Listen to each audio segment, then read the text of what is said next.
La vez pasada habíamos visto cómo el centro de todo el imperio británico es la India. Habíamos visto cómo todo el imperio se estructura alrededor de la India, cómo la India se constituye en la perla del imperio, cómo la asombrosa civilización de los hindúes invita a los ingleses a que esa sea la tierra en la cual ellos quieran afincar sus esperanzas, y eso es lo que los va a convertir en imperio. Y además la paradoja de cómo, a pesar de la fascinación que les producen los hindúes, el tipo de colonización que ellos van a hacer allá es una sociedad totalmente aparte, que disfrute de los grandes soles, los exóticos elefantes, los lujosos reinos de los marajás, pero que no se mezcle en absoluto con los hindúes. Ellos van a crear allá sus clubs y van a jugar cricket y van a jugar polo, que ese sí es un invento hindú, y van a despreciar, como decía Dominique Le Perrin en Esta noche la libertad, van a despreciar los tesoros de la comida mogol por preferir la insípida comida inglesa. Entonces es una de las maneras en cómo los van relatando cuando se va a hablar ya después de la independencia de la India. El asunto es que ellos cogen su modo de vida y lo trasplantan a la India, tal cual. Y allá en la India van a ser una Inglaterra gigantesca, exótica y tropical, pero una Inglaterra al fin. O sea, lo que ellos tienen en la cabeza es llevar su Inglaterra a todas partes y convertir el mundo en un gran club donde se pueda jugar cricket, donde los oficiales tomen whisky en el atardecer cuando baja el gran calor, donde las damas estén vestidas con exquisitos tules y gasas, lo suficientemente recatadas pero insinuantes para que se pueda ver a través de ellas la luz del atardecer, y todo este mundo exótico. Y mientras tanto, están creando sistemas coloniales con profundas implicaciones en todas partes del planeta Tierra, porque están creando una nueva forma de dominación que va a ser globalizante. Ellos se van a expandir de tal manera en todo el siglo XIX que el mundo entero va a estar al servicio de su majestad. O sea, todo el mundo va a estar de una u otra manera vinculado al imperio británico. Por eso decimos que 1 de cada 4 habitantes de la tierra era súbdito de la reina Victoria. Entonces el centro de todo este imperio es la India, y habíamos visto cómo la India empezaba por un tracto puramente comercial de la East Indian Companies que había llegado en 1600, y cómo estos tratos comerciales fueron profundizándose en relaciones ya de, digamos, de asentamiento frente a la comunidad, y cómo con la rebelión en la mitad del siglo XIX de los hindúes se pasa de un trato comercial a un imperio, y es cuando a la reina Victoria la nombran emperatriz de la India. Y es cuando en la India se concentra todo el centro administrativo del Imperio Británico, y desde ahí controlan el resto. Y cómo alrededor de la India es que se fijan las demás rutas, y tanto egipcios como boers, surafricanos y todos van a terminar vinculados al Imperio Británico por cuenta de la India, por las rutas hacia la India. Entonces, estando en la India, teniendo la India totalmente bajo su dominación, habiendo creado toda una administración, esto llega a ser con virreinato y todo, digamos, esto es colonia, como lo fuimos nosotros de España, en todo el sentido de la palabra, con virreinato, con administración, con instituciones, y todos los clubes de cricket que usted quiera, eso sí, pues infaltable. Y el golf y todo esto, y los greens, y toda la flema inglesa. Y la idea era que ellos no se podían espelucar, ellos tenían que estar perfectos y regios después de las cacerías, llegaban con sus trofeos de elefantes y de todos los animales que depredaban, y los ponían de lo más elegantes en el escritorio y en la parte de encima del club. Entonces, todo este tipo de cultura que está fundamentando el eurocentrismo, o sea, en la cual ellos van a exportar una forma de civilización y de cultura que ellos creen que es superior a las de los demás. Cosa que con los hindúes pues es una pretensión rarísima, porque semejante pueblo tan rico y tan profundo a todo nivel, pero dentro del concepto de lo que significó la revolución industrial y de lo que significó la expansión inglesa, ellos consideran que ellos son la civilización, y de ahí nace lo que llamamos el eurocentrismo europeo. Estaba desde mucho tiempo antes, pero lo que va a ser la expansión inglesa le va a dar, digamos, un piso histórico en el cual ellos creen que ellos son los portadores de la cultura en el planeta, y con ese esquema se meten en todas partes. Es importante entender esa mentalidad, porque es que esa mentalidad también va a generar a la hora de la descolonización profundos odios, porque es discriminante. su valor a las culturas de los pueblos a donde llegaron. Entonces resulta que estando asentados en la India, desde la India nos partimos para cualquier lado, se quieren meter en la China. La China no necesita nada, la China todo lo ha inventado, y lo ha inventado desde mucho antes. Por eso habíamos hablado de la época en que el rey Jorge III envió un emisario y una carta a los chinos diciendo que los quería conocer, y le contestaron que muchas gracias, que ellos entendían que los quisieran conocer, pero que ellos no querían conocer a los ingleses, que no necesitaban nada de ellos, que ya habían inventado todo el mundo que tenían para inventar, y que los ingleses se demorarían tanto en comprender su mentalidad que no valía la pena el esfuerzo. Muchas gracias. Entonces, los chinos se creían el centro del mundo y lo fueron durante unos 3000 años. Cuando uno ha sido 3000 años el centro del mundo, pues le queda la idea en la cabeza. Y en ese momento se resquebraja el orden confucionista chino que le había dado 1500 años de estabilidad. Y no hay un orden histórico que pueda reemplazar en ese momento a lo que el confucianismo era, porque el confucianismo era un orden social. O sea, en el confucianismo es un sistema de círculos en donde todo el mundo tiene reglas del juego y deberes, del soberano al súbdito, de los mayores, de los menores a los mayores, de las mujeres a los hombres. Bueno, es todo un haz de relaciones que produce una cultura colectiva como un engranaje en donde cada cual casa perfectamente. Son culturas de pertenencia, las culturas asiáticas son culturas de pertenencia, no existe la idea del individuo.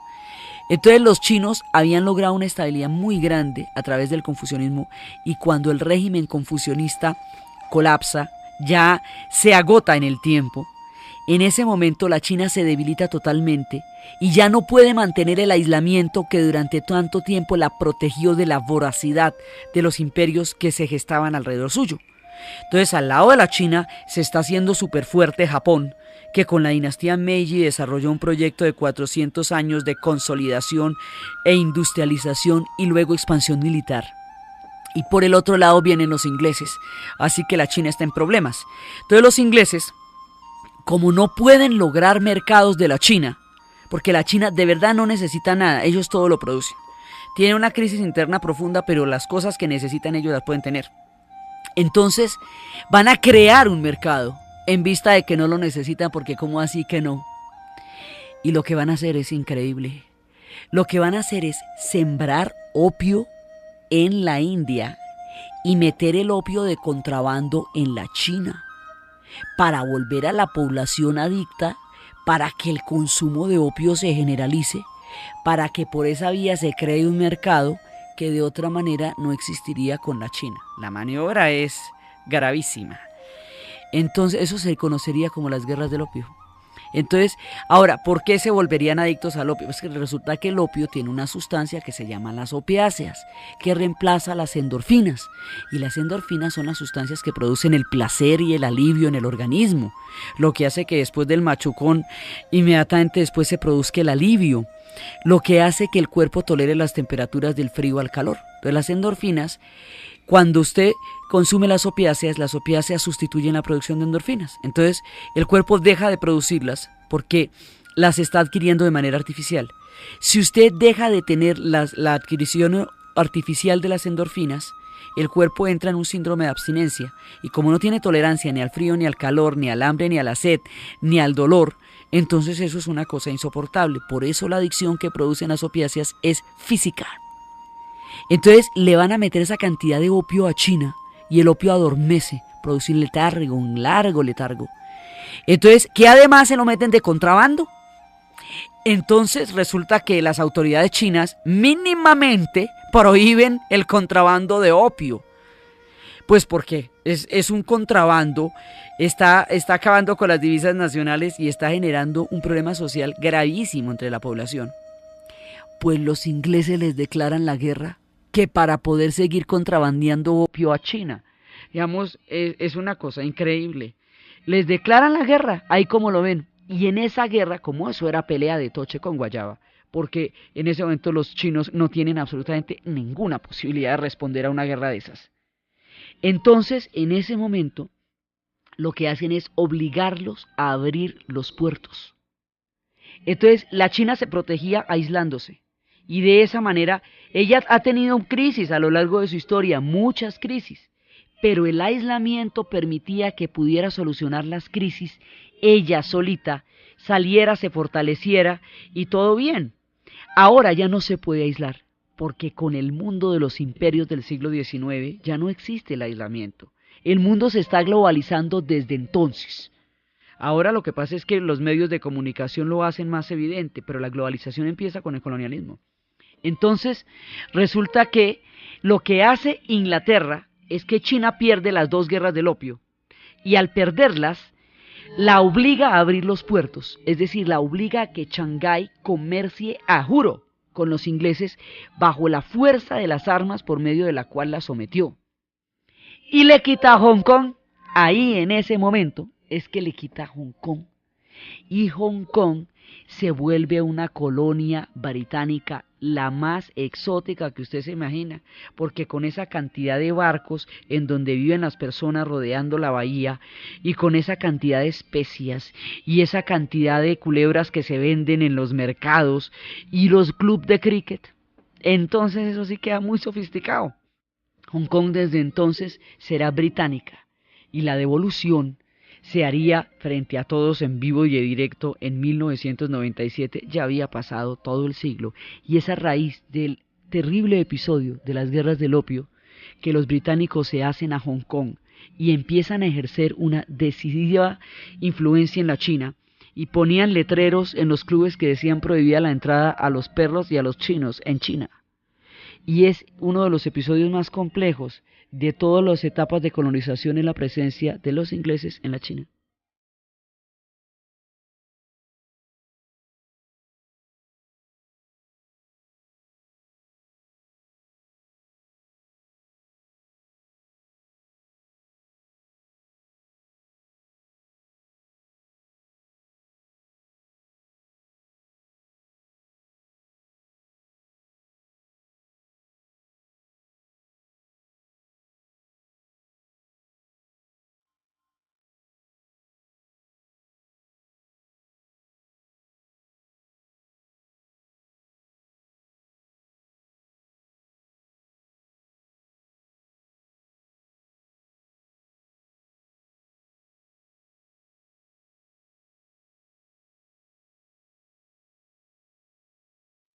Las guerras del opio le dan a los ingleses la presencia primero de la isla de Hong Kong, y a partir de la isla de Hong Kong se va a hacer un enclave importante ahí.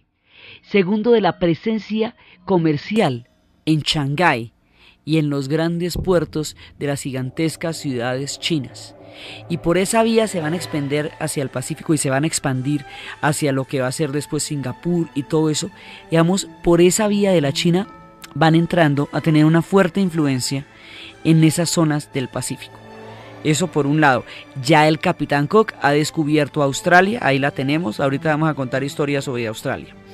Entonces, ahí ya hay enclaves, porque, digamos, el Imperio Británico se caracteriza también por una cantidad de enclaves comerciales alrededor del mundo que permita que los barcos, es un imperio concebido para la armada, un imperio naval.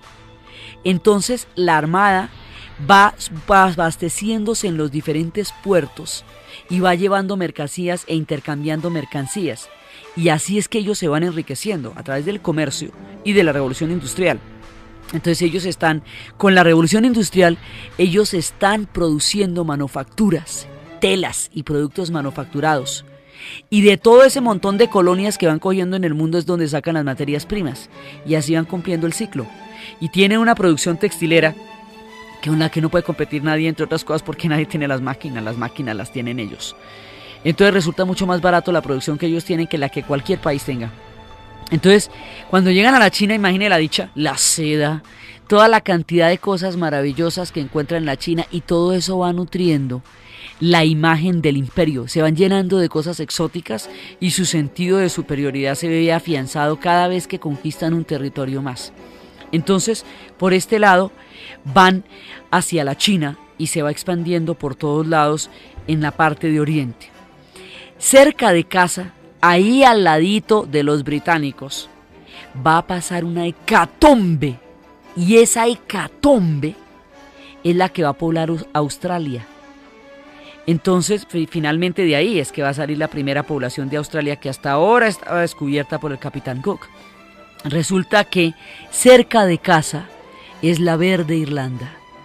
Y en la Verde Irlanda va a pasar una tragedia que marcaría de ahí en adelante la historia de los irlandeses para siempre y que se volvería legendaria en lo que es el pensamiento y el imaginario del pueblo irlandés. Cada vez que hablamos de ellos tenemos que contar historias tristes.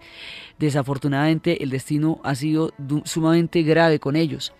Resulta que los irlandeses habían logrado una prosperidad más o menos buena a partir de la agricultura y a partir de estar, digamos, vinculados a Inglaterra. En un momento dado la vinculación de Inglaterra los empuja en el proceso de, digamos, de mejora que significa la revolución industrial para los pueblos que la inventaron. Entonces, acordémonos que lo que hoy llamamos el Reino Unido es la isla de Inglaterra, la isla de Irlanda, la parte norte que es Escocia y otra parte que es Gales. Todo eso es el Reino Unido actualmente. En la época de nuestra narración, Irlanda está sometida a Inglaterra desde los tiempos de Enrique VIII, cuando se mandó todo el enclave protestante para neutralizar a una Irlanda católica cuando estaban en todas las guerras religiosas.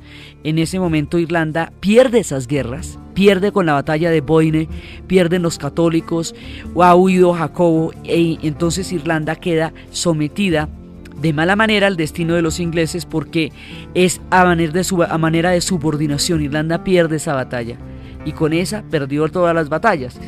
Entonces resulta que Irlanda producía cereales y tenía una gran cantidad de productos agrícolas de los cuales Inglaterra se beneficiaba. Inglaterra sacaba toda la carne y los irlandeses son, como decir, una colonia británica, porque es que cuando usted piensa que los ingleses son colonialistas, no se le ocurre que los primeros en saberlo fueron los vecinos. Entonces a Irlanda le toca la primera parte de eso. Entonces Irlanda también está sometida, cuando usted es colonia, está sometido a otro país, sus productos van para el desarrollo del otro país al cual usted está sometido, no para usted. Eso es uno de los problemas graves que tiene el colonialismo. Genera profundas dependencias y retarda desarrollos de unos pueblos en favor de otros. Entonces los irlandeses, en suma, lo que tenían para comer era la patata, porque el resto lo exportaban a Inglaterra. A las malas, pues porque Inglaterra tenía el control sobre Irlanda. Es la patata la que ellos tienen. No tienen casi industrias, es la patata. Y resulta que la patata, que es como ellos llaman a la papa, es el producto básico. Le va a caer una plaga a la patata. Una plaga, la cosa más terrible, se pone negra y se pone blandita. Y se dañan todas las cosechas de patata en un solo año, todas las cosechas. Y se viene la hambruna, el hambre en Irlanda. La gente empieza a morirse en los campos y en las calles. Se escogía una persona que fuera la que tuviera más fuerza para poderla alimentar, para que pudiera sobrevivir, y era al pueblo vecino, a ver si en el pueblo vecino había comida para poder alimentar a la familia.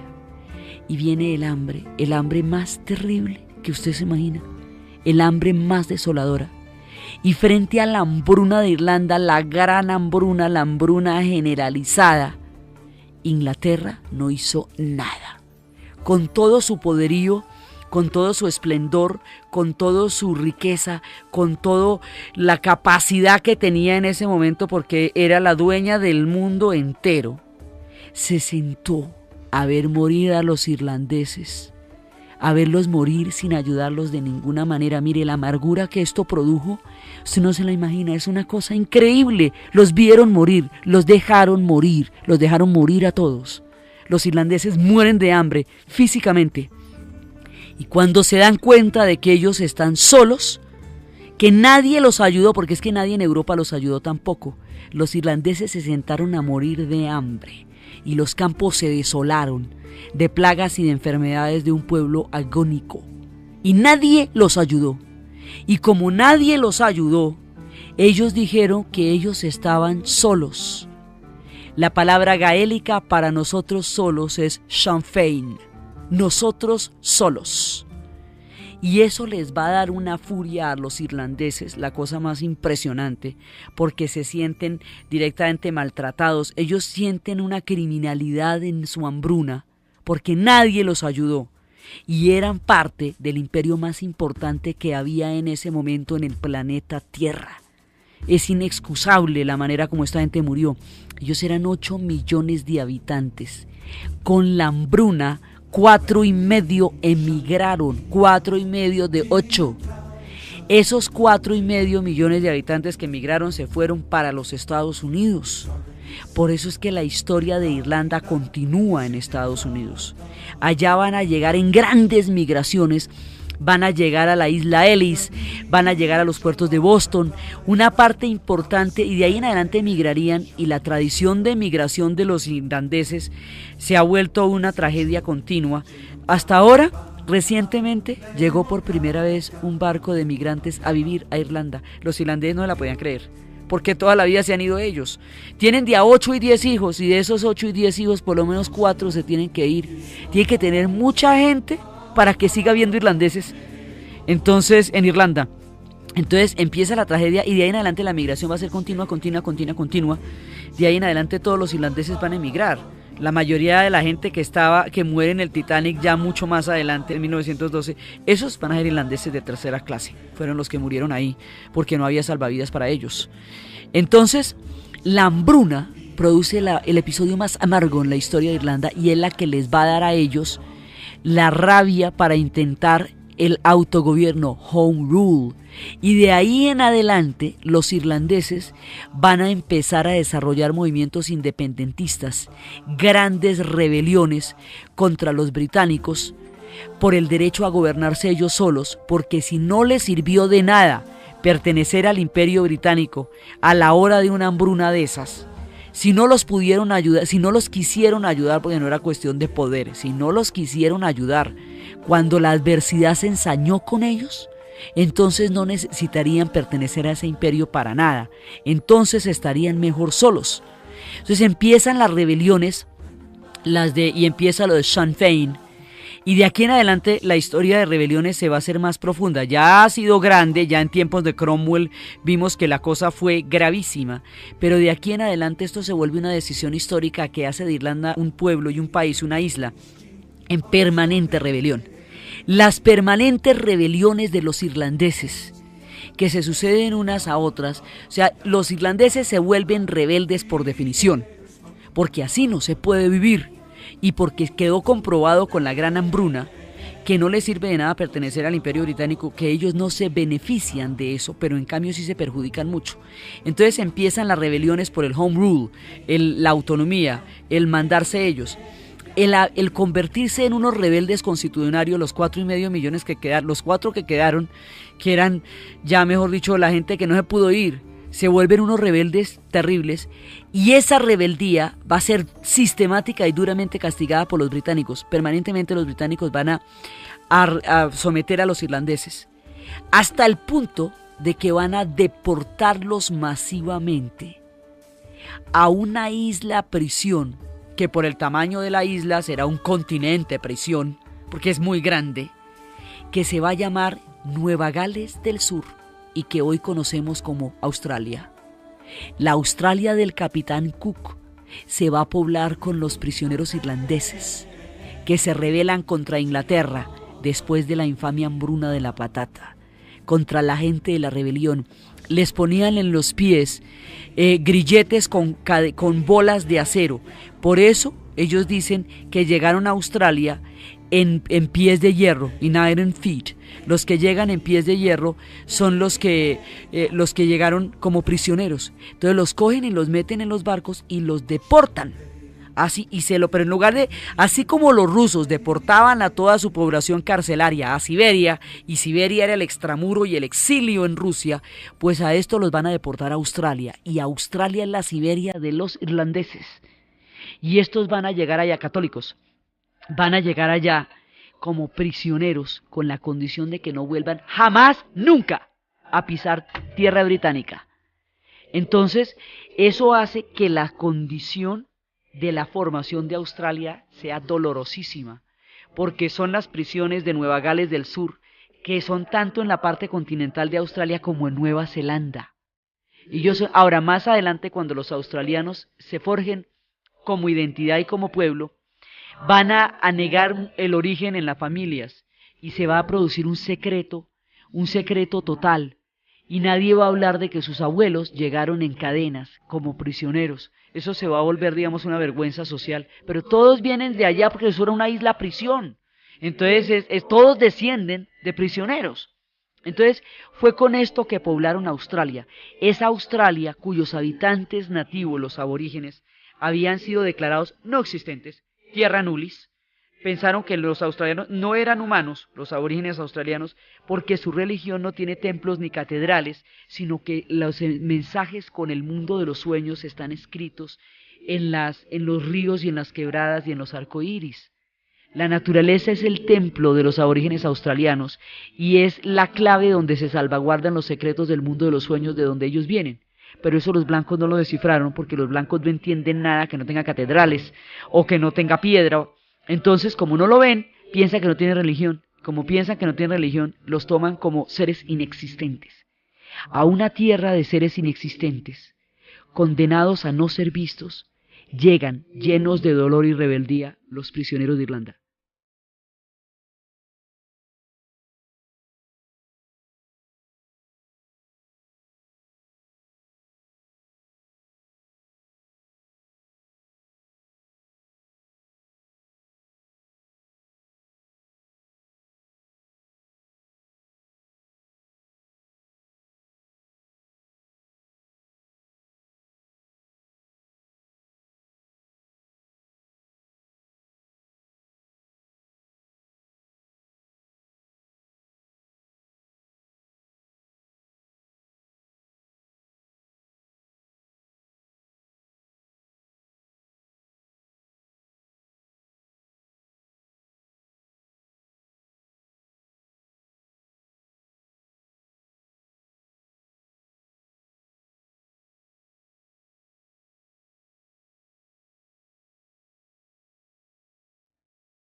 La hambruna de Irlanda va a dar origen al fundamento de dos naciones, la norteamericana y la australiana.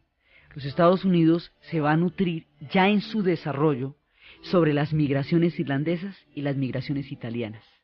Por eso cuando se presentó el Mundial de Fútbol en Estados Unidos, lo que les interesaba a ellos, más que la final, era el clásico Irlanda-Italia, porque la matriz de los norteamericanos se enfrentaba en ese partido. Los ingleses también se inventan el fútbol, a propósito. Entonces, resulta que de ahí salen dos naciones que se van a armar esas dos matrices.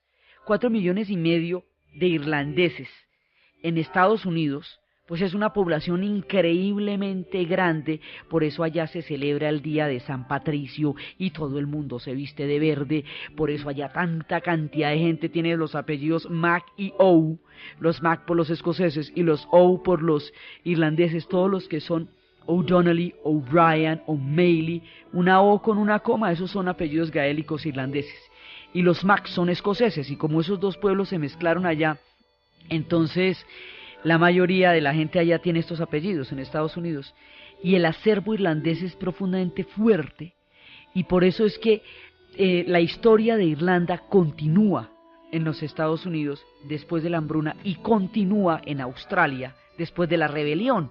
Y la rebelión es una consecuencia de la hambruna. Entonces, los empujados por el hambre van a los Estados Unidos y los empujados por la guerra y por la rebelión son llevados, deportados a Australia. Hay una diferencia. Los que llegan a Estados Unidos son emigrantes, los que llegan a Australia son prisioneros. Eso hace una diferencia muy grande en el trato y en el término, porque los que llegan a Estados Unidos van buscando las oportunidades y los que llegan a Australia van sin ellas de entrada. La idea es que ellos no pueden volver nunca por el bien de la propia tierra. Les hacían firmar una declaración que decían que por el propio bien de Inglaterra, ellos como súbditos deberían comprometerse a no volver jamás y de esa manera garantizar el bienestar de la isla. O sea, los llevaban como escoria. Es una situación muy complicada y llegan a la tierra de los aborígenes australianos, pueblos declarados no existentes, porque no eran visibles sus formas de religión y su profunda espiritualidad no pudo ser comprendida por los blancos que llevaban estas formas de civilización y cultura que creían únicas y más importantes que el resto. Entonces llegan a Australia, a los aborígenes australianos ni los miran, y ni los miran significa que los van a exterminar porque no existen, que les van a hacer toda clase de cosas porque no existen. La primera reivindicación de los aborígenes australianos fue el derecho a ser reconocidos como seres humanos existentes, y legalmente constituidos. Y esa fue una reivindicación pues hasta el siglo XIX y comienzos de este. Entonces ellos van a sufrir, digamos, un impacto brutal con la llegada y con la colonización inglesa, y la colonización inglesa va a estar fundamentada en Australia por los prisioneros que llegan tristes y totalmente deportados, desarraigados. Es el exilio forzado, no es la migración de quien se ve empujado a buscar un mundo mejor y una vida mejor para los suyos. Es quien ha sido deportado para no volver nunca jamás, desterrado. Australia era el destierro, era el exilio, y era tan lejos que de allá no volvía nadie, entre otras cosas porque no podían. Entonces la otra historia, la de los rebeldes, continúa en Australia, y eso también va forjando el carácter fuerte de los australianos, y los australianos tienen su destino totalmente ligado al de los ingleses, porque Australia es una colonia inglesa, creada con irlandeses, pero es una colonia inglesa, y la suerte de Australia va a estar metida totalmente en la de Inglaterra, y por eso cuando estallan las grandes guerras, la primera y la segunda, los escuadrones más grandes que van a verse comprometidos en esas guerras son australianos. Por eso es que en la Primera Guerra Mundial los que más se van a destacar son los ANZACs, los cuerpos de Australia y Nueva Zelanda, que formarán parte del Imperio Británico, porque a todas estas el Imperio Británico va a dar un sentido de pertenencia a la gente muy grande, porque ser oficial del Imperio Británico va a dar un prestigio y una movilidad social que va a hacer que también muchos se sientan honrados de pertenecer a él, porque es un ejército de un prestigio absolutamente colosal en el mundo en que existió. Entonces también hay mucha gente, digamos, que se siente orgullosa de pertenecer al Imperio Británico, que adopta sus costumbres y su cultura como formas que consideran más civilizadas. O sea, hay gente que cree también en lo que les están diciendo, como hay gente que siente la rebelión y la rabia del imperio. De todo hay. Hay gente que se siente orgullosa de pertenecer al Imperio Británico y que basa, digamos, su estima en que son súbditos de la reina Victoria, y hay gente que siente que es precisamente la dominación británica la que los ha perjudicado como pueblo. De todo hay, no hay, digamos, una mirada absoluta ni única sobre estas cosas. Y entonces ese es el problema en Irlanda, que de una vez nos rebota Australia y de una vez nos crea Australia, y la Australia del Capitán Cook va a ser una tierra de dolor y sangre durante mucho tiempo, hasta que después, hemos dicho, todo el régimen de segregación que va a haber en Australia, la manera como van a llevar población blanca para evitar que después lleguen allá los asiáticos y que se mantenga como una colonia europea, va a crear unos niveles de intolerancia al interior de Australia que solo serán conjurados después de la Segunda Guerra Mundial, mucho tiempo después, cuando Australia decida ser una sociedad pluralista, la sociedad pluralista que hoy es. pero hoy por hoy es un pueblo que convive con muchas formas y muchas diferencias, pero sus orígenes son esas trágicas rebeliones y estos experimentos coloniales que Inglaterra estaba haciendo alrededor del mundo. Entonces, con esto, con lo de Hong Kong y las islas y todos los asentamientos, los destierros y las deportaciones en Australia, ya en ese momento posee el Pacífico, Gran Bretaña. Y tiene pues el control sobre sus propias islas y tiene todo el control sobre África y sobre las Antillas, que es también otra parte de los enclaves. Por eso es que Jamaica, Bahamas y muchas de las Antillas serán Antillas británicas, Belice, todo eso porque son partes donde los británicos van creando factorías en su intento, en su parte de comercio por el mundo entero. Es en esta coordenada histórica que hacen sus bases en las Malvinas, porque las bases en las Malvinas son muy importantes porque ahí tienen, en ese lado del mapa es muy grande y América no está cerca a nada. Entonces es muy importante una base en las Malvinas donde se puedan abastecer de combustibles y donde puedan descansar, porque dese la vuelta a usted por barco desde los continentes africanos y asiáticos hacia América y verá que en la mitad no hay nada. Entonces por eso eran importantes las Malvinas, y es en esta época en que ellos toman posesión de las Malvinas, y es cuando van a entrar a la Argentina también. No van a entrar directamente a Buenos Aires, digamos, o el asentamiento en Buenos Aires no se mantiene, pero sí van a entrar en los alrededores y van a tener una profunda influencia en Argentina. Y en el sur del continente ellos van a tener también una profunda influencia, y cuando se presenten todos los procesos de descolonización en Suramérica, ellos son los que van a apoyar la independencia suramericana, la van a apoyar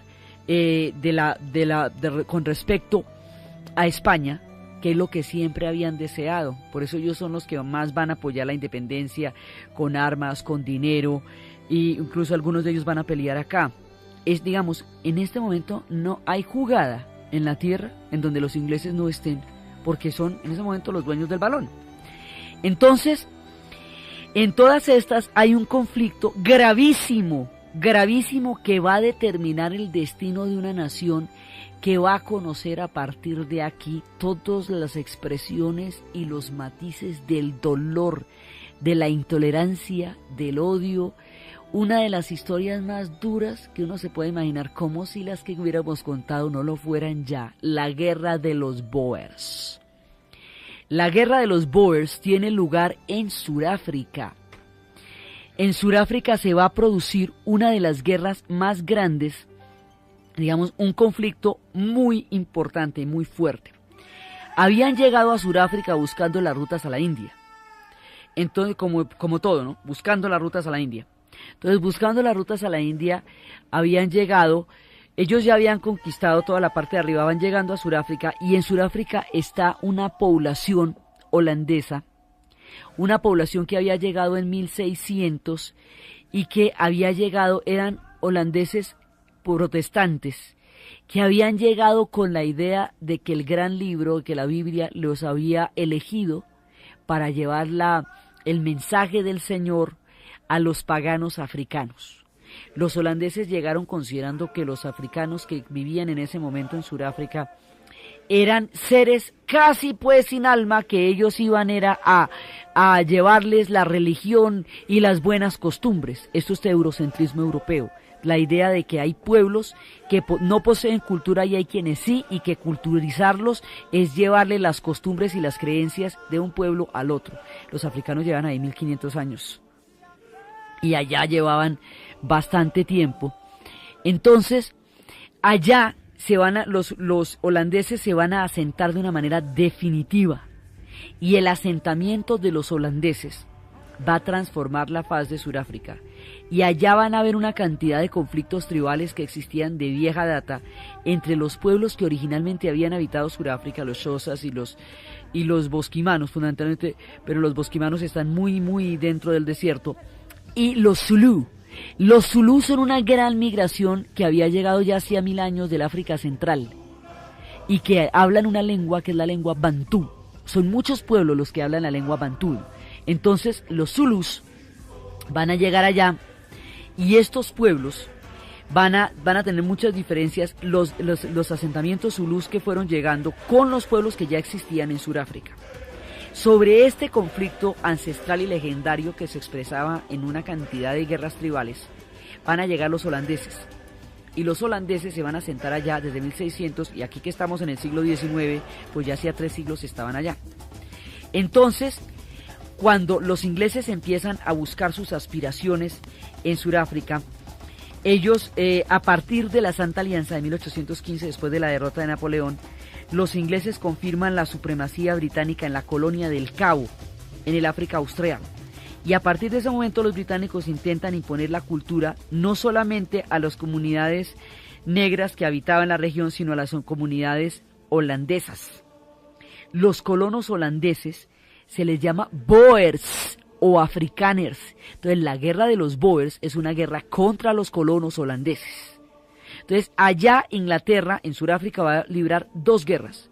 Una contra los colonos holandeses, que es la guerra de los Boers, y otra contra los Zulú, que era el gran imperio de Chaka Zulú, que era un imperio gigantesco. Chaka era un gran líder que había desarrollado una forma de guerra más brava que la que tenían en ese momento, y había arrasado a todo el mundo, y a todo el mundo lo había metido en su imperio, y había resistido durante 70 años el embate de los británicos, que, viendo lo que los británicos son, se puede imaginar uno la clase de guerreros que eran los Zulú para haber aguantado 70 años la dominación de los británicos, hasta que finalmente son derrotados a finales del siglo, las últimas guerras de los Zulús, y ya los Zulús pierden la batalla y pierden la autonomía, y los Zulús también van a ser sometidos en Sudáfrica.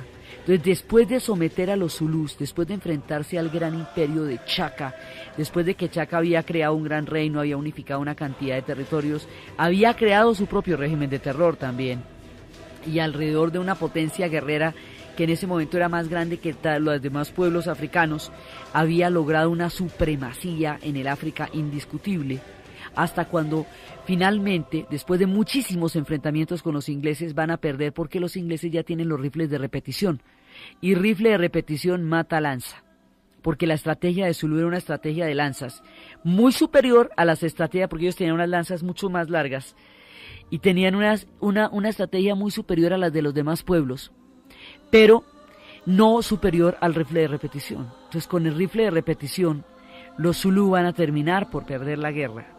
Y después de que los Zulú fueran sometidos, entonces viene la guerra contra los Boers. La guerra de los Zulú termina a finales del siglo XIX, la de los Boers es el filo del comienzo del siglo XX. Entonces, en ese momento empiezan desde el momento en que se ha sido asignada la ciudad del Cabo, a partir de la Santa Alianza de 1815, los británicos empiezan a controlar las costas de todo el sur de África, lo que implica que van a comerciar con los holandeses, y que la idea es que esos puertos que controlan los holandeses sean de control británico. Entonces empiezan a pedirle una gran cantidad de impuestos a los holandeses, y las colonas holandesas pues son mucho más antiguas. Lo que pasa es que aquí, en este momento ya Holanda ha perdido toda fuerza. Entonces, lo que antes fue el poderío de los holandeses, los mendigos del mar, estos que han estado asolando las costas desde tanto tiempo, ahora va a pasar lentamente a manos de los británicos. Entonces los británicos van a tener el control de Sudáfrica, y Sudáfrica está desde hace mucho tiempo sometida a los asentamientos holandeses, pero los Boers se debilitan en el momento en que Inglaterra, en que Gran Bretaña va a tomar el control de Sudáfrica. Entonces, hay un momento en que a ellos la cosa se va complicando y complicando, y entonces en 1867 descubrieron diamante y oro. Ya a los Boers se les había obligado a una marcha terrible, desde Ciudad de Cabo hasta se vieron expulsados a tener que fundar los estados de Transvaal y Orange, y hasta allá los seguirá la tragedia.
Entonces, cuando llegan a Ciudad del Cabo, los británicos empiezan a desplazar a los colonos holandeses, a los Boers. Los colonos holandeses van a ser expulsados prácticamente de Ciudad del Cabo y van a emprender una marcha de 12.000 kilómetros por desiertos, en donde van a morir muchísimos de ellos a manos de las enfermedades y del calor y de las inclemencias de la ruta. Entonces, los Boers creen que ellos son algo así como el pueblo judío, o sea, un pueblo escogido por Dios, y que esa larga marcha es una prueba que Dios les pone parecida a la que tuvieron que atravesar los pueblos judíos cuando salieron de Egipto y duraron 40 años por el Sinaí. Entonces ellos tienen, digamos, un imaginario religioso profundo y se sienten de todas maneras pueblos bendecidos por Dios. Entonces van a llegar a los estados de Transvaal y de Orange. Y allá en Transvaal y Orange, que es ya a 12.000 kilómetros arriba de Ciudad del Cabo, es donde van a crear los asentamientos Boers, los asentamientos holandeses. Entonces allá van a tener, digamos, su dominación y allá van a tener su importancia, pero es allá donde se van a descubrir las minas de oro y de diamante.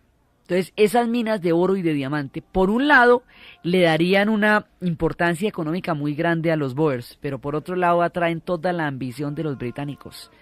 Y las minas de oro y de diamante atraen una cantidad de gente con una fiebre como la fiebre del oro en California. Y empiezan a llegar ingleses, pero como locos, para tratar de sacar oro de allá de una manera pues así depredadora. Y entonces eso va a hacer que queden de nuevo en la mira de los intereses de los británicos. Entonces, al tener el respaldo de las minas, de todas maneras, de carbón, de diamante y de oro, los Boers intentan independizarse, porque entonces quieren, digamos, hacerse propios de esos recursos y con esos recursos crear su proyecto religioso, porque eso es un proyecto misionero, que es el que ellos tienen en Sudáfrica, siendo ellos llegados hace muchísimo más tiempo que los ingleses.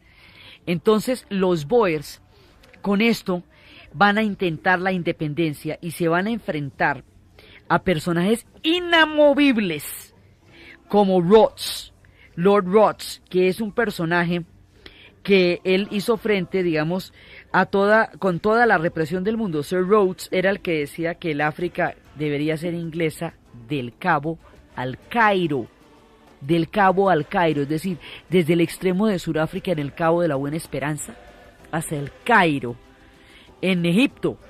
Entonces, inclusive por Rhodes es que se va a llamar durante mucho tiempo Rhodesia, el África del Sur. Entonces, este tipo es inamovible y es completamente intransigente. Entonces, la actitud también de Rhodes va a hacer que las condiciones con los Boers se polaricen y vayan a un enfrentamiento. Entonces los Boers toman la iniciativa y van, aprovechando que son muchos y aprovechando la superioridad numérica, cruzan la frontera en varios puntos con un ejército de 35.000 hombres armados con artillería alemana, que conocían perfectamente la región. A todas estas, Alemania se está unificando como Estado Nacional y quiere territorios en el África, y está entrando allá y está apoyando a los Boers. Entonces, la mayoría de ellos va a caballo y van enfrentándose, y los británicos era infantería. Entonces los Boers en la primera guerra van a imponer la superioridad porque ellos van con un ejército alemán muy fuerte que los va respaldando y van en la artillería y todo. Entonces van ganando y ahí logran someter a 10.000 británicos en Ladysmith. Y luego se van a tomar Mafeking, van tomándose las guarniciones y van contando con el apoyo fundamental de la población civil. Entonces, mientras tanto, los británicos piden refuerzos que van llegando de todas partes del imperio, porque los Boers son más fuertes allá, pero los británicos poseen el resto del imperio. Entonces va llegando gente de Australia, de Nueva Zelanda, de Canadá, van llegando comandantes británicos de todas partes, van llegando tropas y muchísimos refuerzos de todas las colonias. Entonces, ya de esa manera, ya si usted trae refuerzos de todas las colonias, ya no puede. Entonces, inicialmente la primera guerra la ganan los Boers, pero la segunda la pierde porque es que a usted le van a traer a todo el mundo. Entonces, primero cambia la correlación de fuerzas con la cantidad de británicos y de gente de todas las colonias que van a traer. Y segundo, entonces los británicos nombran comandantes en Khartoum y empiezan a utilizar las colonias que tienen en las otras partes del África para ir, digamos, cercando a los Boers.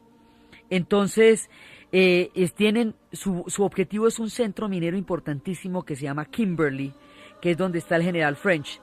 Y van a imponer un sitio a la ciudad y empiezan a tomársela, y el 15 de febrero de 1900 ya tienen cerrado el cerco. Y ya finalmente ellos van a someter a los Boers. Ahora, estas guerras son durísimas, son brutales, son absolutamente terribles, porque estas sí son de guerreros en igualdad de condiciones.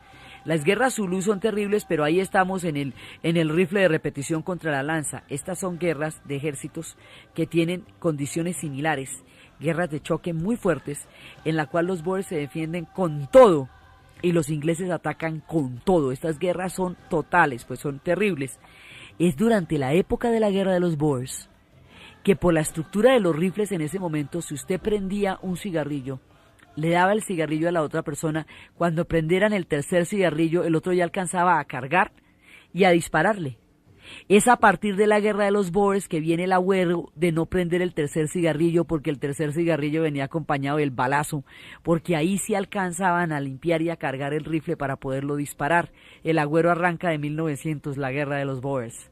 Entonces, los Boers van a quedar derrotados, y cuando los derroten, con ellos van a ser inmisericordias, porque los van a meter en lo que después llamaríamos campos de concentración. Van a coger a los Boers y los van a cercar en gigantescos campamentos y los van a dejar morir de hambre y de malaria y de todas las enfermedades que tengan a bien darles. Entonces los Boers van a desarrollar un odio hacia los ingleses, pero cosita seria, porque esta guerra es muy, muy, muy sangrienta y muy dura, y los Boers la pelearon con alma, vida y sombrero y la perdieron. Entonces ya había perdido Chaka su guerra, ya estaban derrotados los Zulú. Ahora van a ser derrotados los Boers. A partir de la derrota de los Boers, Sudáfrica va a quedar en manos de los ingleses. Y este señor Rhodes, que era tan supremamente intransigente, va a nombrar un gigantesco territorio, Rhodesia. Y los ingleses van a tener un sistema de segregación, de hecho, que es, digamos, una exclusión de todos los pueblos negros, y también los Boers van a ser marginados, y también los Boers van a tener, digamos, una parte importantísima de represión por parte de los ingleses. La amargura de la pérdida de esta guerra va a afectar a los Boers para siempre, y los Boers van a buscar la independencia. Los Boers consideran que los ingleses son sus enemigos, pero que los africanos son sus inferiores, las comunidades negras.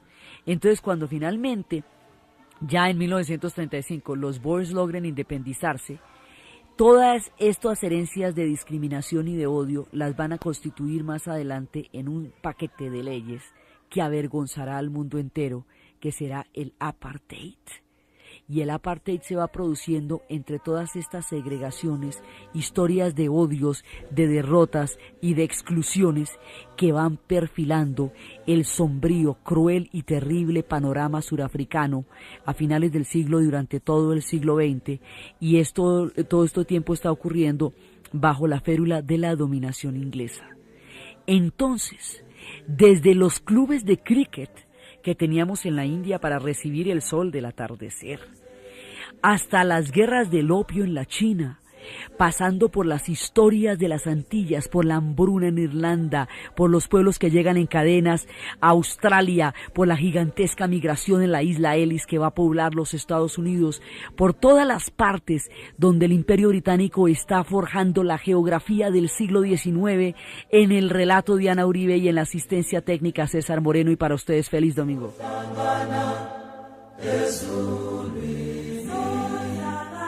Sohlangana ezulwini, sohlangana ezulwini,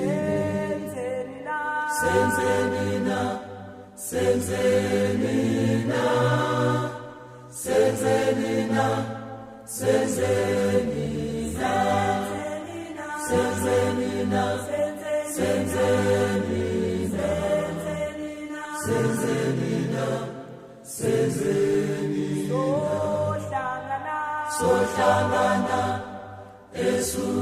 La noche de la libertad van a despreciar los tesoros de la comida mogol por preferir la insípida comida inglesa.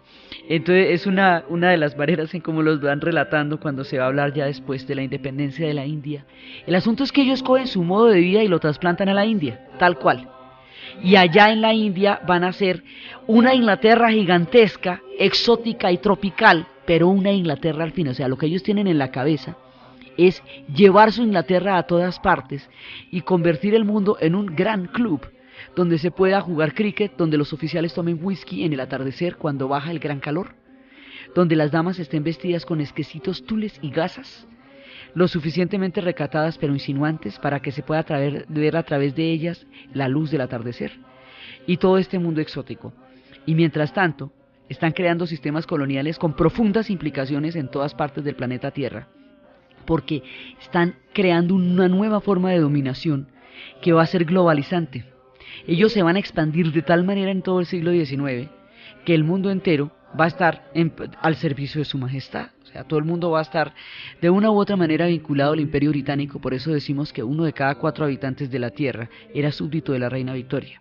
Entonces el centro de todo este imperio es la India, y habíamos visto cómo la India empezaba por un tracto puramente comercial de la East Indian Companies, que había llegado en 1600, y cómo estos tratos comerciales fueron profundizándose en relaciones ya de, digamos, de asentamiento frente a la comunidad, y cómo con la rebelión en la mitad del siglo XIX de los hindúes, se pasa de un trato comercial a un imperio, y es cuando a la reina Victoria la nombran emperatriz de la India. Y es cuando en la India se concentra todo el centro administrativo del Imperio Británico, y desde ahí controlan el resto. Y cómo alrededor de la India es que se fijan las demás rutas.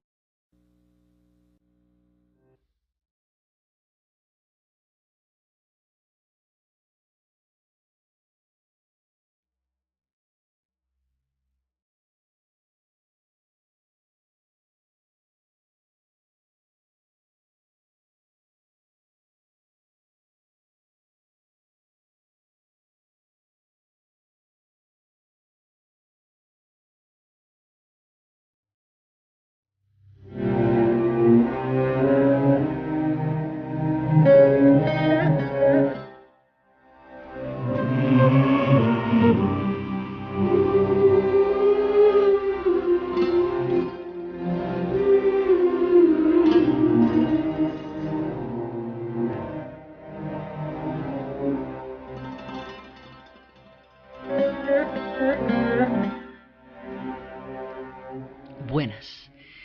La vez pasada habíamos visto como el centro de todo el Imperio Británico es la India.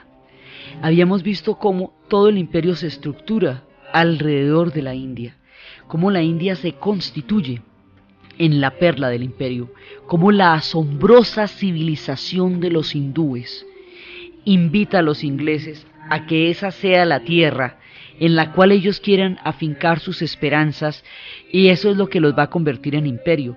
Y además la paradoja de cómo, a pesar de la fascinación que les producen los hindúes, el tipo de colonización que ellos van a hacer allá es una sociedad totalmente aparte, que disfrute de los grandes soles, los exóticos elefantes, los lujosos reinos de los marajás, pero que no se mezcle en absoluto con los hindúes.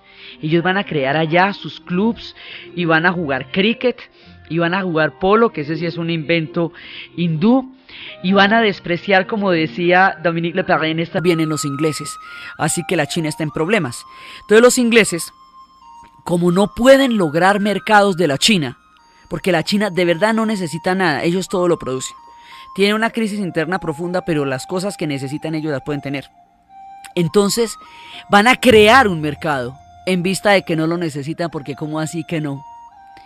Y lo que van a hacer es increíble. Lo que van a hacer es sembrar opio en la India y meter el opio de contrabando en la China para volver a la población adicta, para que el consumo de opio se generalice, para que por esa vía se cree un mercado que de otra manera no existiría con la China. La maniobra es gravísima. Entonces eso se conocería como las guerras del opio. Entonces, ahora, ¿por qué se volverían adictos al opio? Pues que resulta que el opio tiene una sustancia que se llama las opiáceas, que reemplaza las endorfinas. Y las endorfinas son las sustancias que producen el placer y el alivio en el organismo, lo que hace que después del machucón, inmediatamente después se produzca el alivio, lo que hace que el cuerpo tolere las temperaturas del frío al calor. Entonces, las endorfinas, cuando usted consume las opiáceas sustituyen la producción de endorfinas. Entonces, el cuerpo deja de producirlas porque las está adquiriendo de manera artificial. Si usted deja de tener la adquisición artificial de las endorfinas, el cuerpo entra en un síndrome de abstinencia. Y como no tiene tolerancia ni al frío, ni al calor, ni al hambre, ni a la sed, ni al dolor, entonces eso es una cosa insoportable. Por eso la adicción que producen las opiáceas es física. Entonces le van a meter esa cantidad de opio a China y el opio adormece, produce un letargo, un largo letargo. Entonces, que además se lo meten de contrabando. Entonces resulta que las autoridades chinas mínimamente prohíben el contrabando de opio. Y tanto egipcios como boers, surafricanos y todos van a terminar vinculados al Imperio Británico por cuenta de la India, por las rutas hacia la India. Entonces, estando en la India, teniendo la India totalmente bajo su dominación, habiendo creado toda una administración, esto llega a ser con virreinato y todo, digamos, esto es colonia como lo fuimos nosotros de España, en todo el sentido de la palabra, con virreinato, con administración, con instituciones y todos los clubes de cricket que usted quiera, eso sí, pues infaltable. Y el golf y todo esto, y los greens, y toda la flema inglesa, y la idea era que ellos no se podían espelucar, ellos tenían que estar perfectos y regios después de las cacerías, llegaban con sus trofeos de elefantes y de todos los animales que depredaban y los ponían de lo más elegantes en el escritorio y en la parte de encima del club. Entonces, todo este tipo de cultura que está fundamentando el eurocentrismo, o sea, en la cual ellos van a exportar una forma de civilización y de cultura que ellos creen que es superior a las de los demás. Cosa que con los hindúes pues es una pretensión rarísima, porque semejante pueblo tan rico y tan profundo a todo nivel, pero dentro del concepto de lo que significó la revolución industrial y de lo que significó la expansión inglesa, ellos consideran que ellos son la civilización y de ahí nace lo que llamamos el eurocentrismo europeo. Estaba desde mucho tiempo antes, pero lo que va a hacer la expansión inglesa le va a dar, digamos, un piso histórico en el cual ellos creen que ellos son los portadores de la cultura en el planeta y con ese esquema se meten en todas partes. Es importante entender esa mentalidad porque es que esa mentalidad también va a generar a la hora de la descolonización profundos odios porque es discriminante, subvalora las culturas de los pueblos a donde llegaron. Entonces resulta que estando asentados en la India, desde la India nos partimos para cualquier lado, se quieren meter en la China. La China no necesita nada, la China todo lo ha inventado y lo ha inventado desde mucho antes. Por eso habíamos hablado de la época en que el rey Jorge III envió un emisario y una carta a los chinos diciendo que los quería conocer y le contestaron que muchas gracias, que ellos entendían que los quisieran conocer, pero que ellos no querían conocer a los ingleses, que no necesitaban nada de ellos, que ya habían inventado todo el mundo que tenían para inventar y que los ingleses se demorarían tanto en comprender su mentalidad que no valía la pena el esfuerzo. Muchas gracias. Entonces, los chinos se creían el centro del mundo y lo fueron durante unos 3000 años. Cuando uno ha sido 3000 años el centro del mundo, pues le queda la idea en la cabeza. Y en ese momento se resquebraja el orden confucionista chino que le había dado 1500 años de estabilidad. Y no hay un orden histórico que pueda reemplazar en ese momento a lo que el confucianismo era, porque el confucianismo era un orden social, o sea, en el confucianismo es un sistema de círculos en donde todo el mundo tiene reglas del juego y deberes, del soberano al súbdito, de los mayores, de los menores a los mayores, de las mujeres a los hombres. Bueno, es todo un haz de relaciones que produce una cultura colectiva como un engranaje en donde cada cual casa perfectamente. Son culturas de pertenencia, las culturas asiáticas son culturas de pertenencia, no existe la idea del individuo. Entonces los chinos habían logrado una estabilidad muy grande a través del confucianismo y cuando el régimen confucianista colapsa, ya se agota en el tiempo, En ese momento la China se debilita totalmente y ya no puede mantener el aislamiento que durante tanto tiempo la protegió de la voracidad de los imperios que se gestaban alrededor suyo. Entonces, al lado de la China se está haciendo súper fuerte Japón, que con la dinastía Meiji desarrolló un proyecto de 400 años de consolidación e industrialización y luego expansión militar. Y por el otro lado,